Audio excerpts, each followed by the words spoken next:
and I'm the Worldwide Referral Lead from OCP. And my colleague, Megan LaFleur, is also going to present. I'll let her introduce herself in a second. And today, let's see if this wants to go. As Keisha said, we're going to be going over referral management. And what we want to leave you with today is clarity on how to manage the referrals that come from Microsoft, and also give you how-to guidance and understanding of how to share with us, as well as register a deal, and then access to resources and help. And Megan, do you want to go ahead and introduce yourself? Yeah, sure. Thanks, Kate. So my name is Megan LaFleur, and I work with Kate. I'm part of the partner co-sell team. So what I'll be kind of covering for us as we get into this a little bit later is a little bit more the new guidance that we're giving in terms of deal registration and some of the other aspects of working with co-sell in the Partner Center platform. Perfect. So here we go. So first, we just want to start off today by talking about what the principles are around our referrals. So one, our goal is to have you create lasting customer connections with things that we share with you, as well as things that you share with us. That's ultimately the goal. We want to have a unified experience. And that really means that from a publishing perspective, as well as a way that we engage with the different types of customers, we want you to only have to do that in one place, and that's part of the Partner Center experience, which is what we're going to focus on today. We want to be consistent and transparent, meaning we want to be able to send you helpful information about customers, hopefully to win deals, as well as sort of where we are in the process, just to hopefully sharing back and forth information about who the customer is and whatnot. Another important thing to understand is customer choice leads the way, and especially for things that Microsoft generates. So a customer is telling us what they need, and they may even indicate to us which partner they want to potentially work with. And so that is an important data point to understand. And then last but not least, data. So all of the different signals that we get from you, you being partners, help inform us what types of referrals and customers align with your business needs and the goals that your company is trying to drive. So we are listening to those, and we'll go over what we see and sort of our expectations in the upcoming slides. And again, just a little overview of how Microsoft generates referrals. So we have the category of Web Direct. So think about that as any of our storefronts. So today that is Azure Marketplace, AppSource, as well as the partner directory. There's also marketing campaigns. So we as a corporation generate large marketing campaigns and demand. And we do send that to our partners. It's mostly first product, meaning Azure, Dynamics, product that way. And then there's also seller engagement. So there are different types of sellers across co-sell. So some focus on different customer segmentations, but that's another way that we generate demand and send it off to you guys, our partners. We want to manage her for success. So in the next slides, you'll see sort of a how-to, but we want to also hone in on the best practices and try to answer the questions that you have about it so that you can sort of optimize this experience for yourself. So first things first, the Partner Center inbox. So anytime Microsoft generates any type of lead, it will appear in your inbox, as seen here on the right. What's really important to know is that there's a 14-day SLA for you to accept or decline that. After the 14 days, it's considered archived. And if there isn't any action taken, we take the signal that referrals may not be something that you're interested in receiving from Microsoft, even if it was just the signal you wanted to send back is that, no, that is not the type of referral that would work for my company. So we really want you to take that initial action of accept or decline. Another thing that's important here is that within Partner Center, in this space, the referral administrator that's been set up, however you guys set up in your company, is the person who has access to this, as well as the person or people, if it's more than one, who receive an email notification into their inbox in their regular day that signals that something has come in.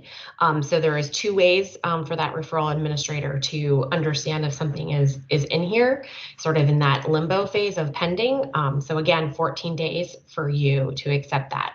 Once you accept the deal, the bottom left box here is the information that you can enter that will go and how you send it off to your sales team or whoever is going to do the legwork here on this deal to hopefully close it to a win. And then you just hit send. If for some reason this referral is declined and you don't think it's going to be good for your company, which does not count against you in any way, that's actually a positive signal back to us. It's you saying, hey, this isn't going to work for me. And then we ask that you enter from the drop down reasons why it wasn't. So, not a customer, timeline too short, things such as that. So decline that and send it back to us. Any questions there?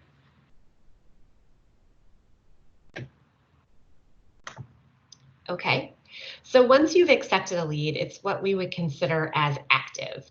So there's an active subfolder within the inbox, and this is where you will have time to call the customer, continue to call the customer, hopefully close it. If it turns into a win, we ask that you mark it as a win, which is the box up here that is now shaded into the black, and then enter the information, which is what was the value, when it closed, and then send that signal back to us so we can have an understanding of what the outcome was, as well as if the outcome was a loss. That does not by any means count negatively towards you, but we just want to understand why it maybe potentially didn't turn into a win or the reasoning behind it.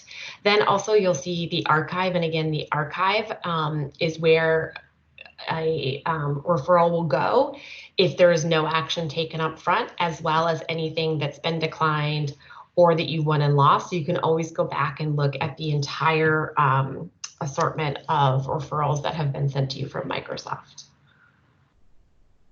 Any questions?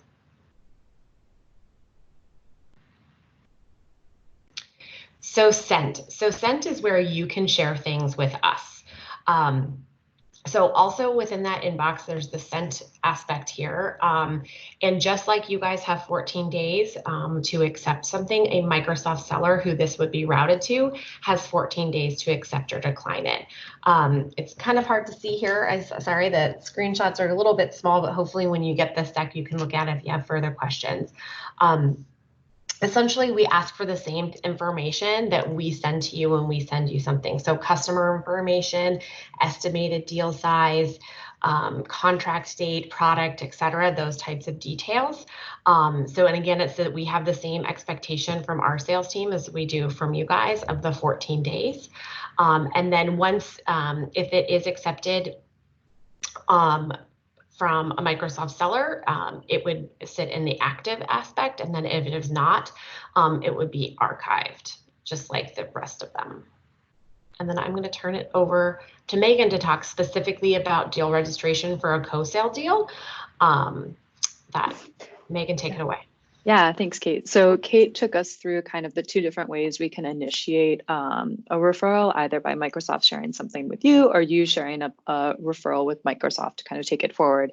So now we're going to kind of move through the timeline. We're going to assume you've had the conversations with the customer and that you've signed a contract and you've gone in and you've marked the deal as won in the system. So the next step in the process at that point, once you've won the deal, is to register the deal.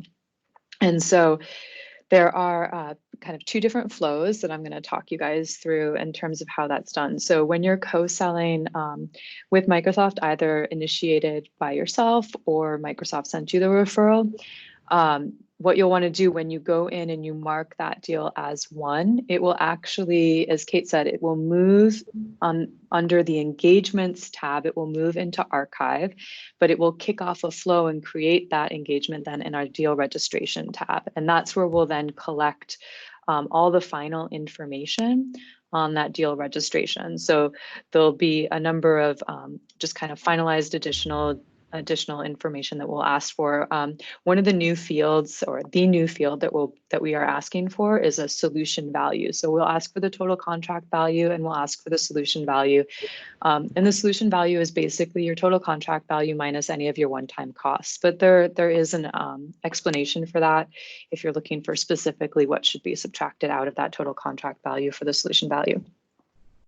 The other thing that I do want to call out is that for anyone who happens to be enrolled in the Business Applications ISV Connect program, they are asked to register all their deals, whether they're co-sold with Microsoft or not. And so for those deals that are not co-sold with Microsoft, they would go directly into the deal registration tab, and they would have the ability to then click on New Deal and enter all of the information at that point in time.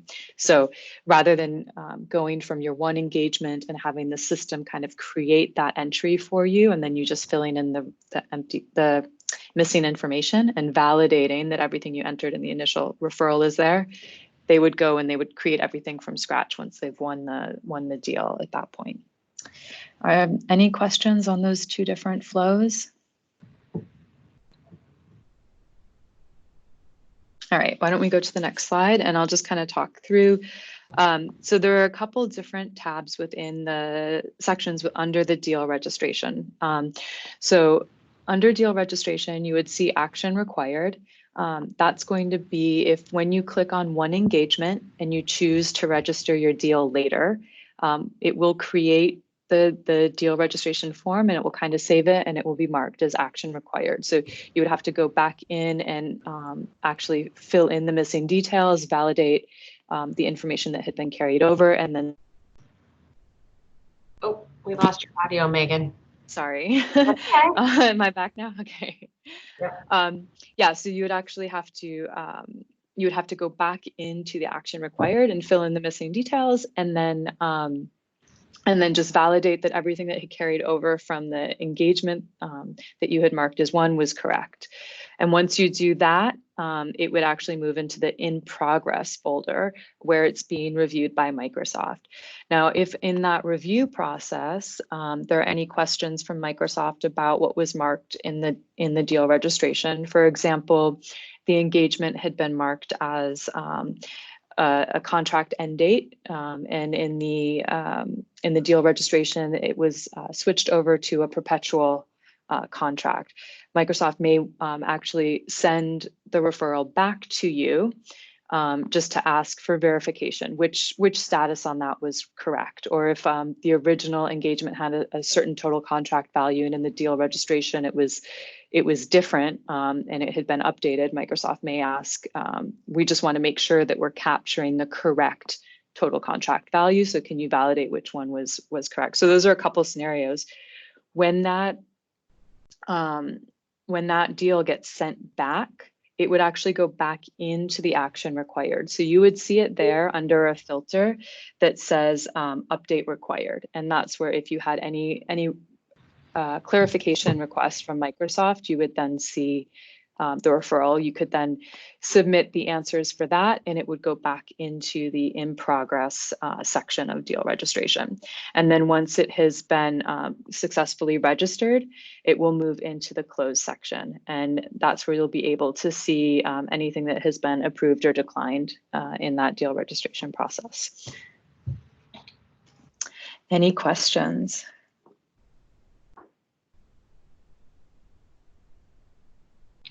Okay.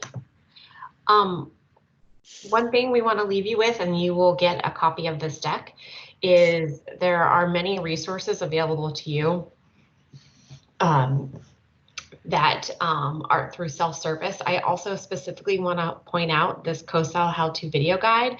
So all of the screenshots and whatnot that you saw here, there's actually tutorial videos that go through step-by-step that are really helpful if anyone has any questions.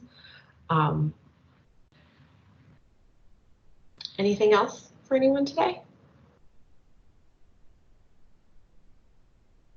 Yeah, I don't I don't see any questions in the chat window or online, so I think we can conclude the morning call. Asked all the questions apparently. So Perfect. thank you both for this presentation, and thank you for all of those who are able to join. And with that, we will conclude this recording, and it will be available on Microsoft Partner Community starting tomorrow. All right, perfect. Thank you, everyone. Have a great day or evening, depending on what time zone you're in.